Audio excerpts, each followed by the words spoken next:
kaya anakku lanang Janaka. Nuwun inggih Bapa. Ana parigawe apa ngger jeneng kita?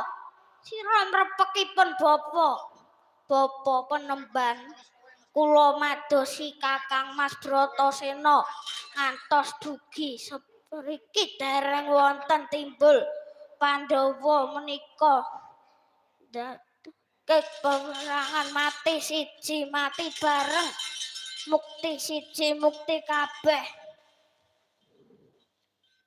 Ger Janaka kang masmu takon golek banyu perwita suci ana segara Minangkalbu yen nganti tekan suruping surya kakang masmu durung timbul katon pun Bapa kang bakal nusul ana segara Minangkalbu.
Piye ger Perkudara pawartane nggonmu golek banyu perwita suci? Wah, antuk pangestuning Bapa Durna, aku wis kasembadan ning segara Minangkalbu. Aku malah ketemu karo Dewa Ruci ya Ruci Bathara.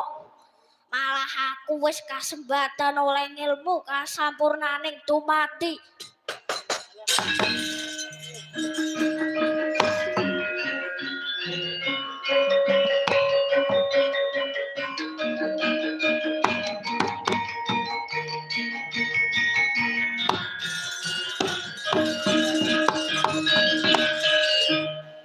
Ger pun Bapa arep tok kapakake ger pun Bapa sing salah pun Bapa sing kliru ger Bapa Udana ger.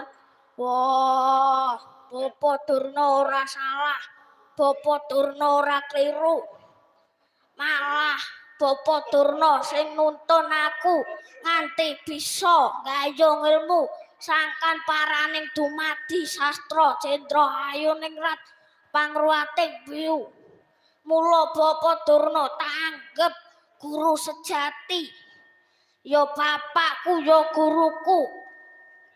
Ya ger pun Bapa Udana malah pintungkase Ruci Bathara aku ora oleh bali jujuk ning Ngamarta dikongkon munggah gunung Cakrawala ya pertapan Sunya Luri sadurunge aku munggah ana gunung Cakrawala aku tak joget luwih dhisik.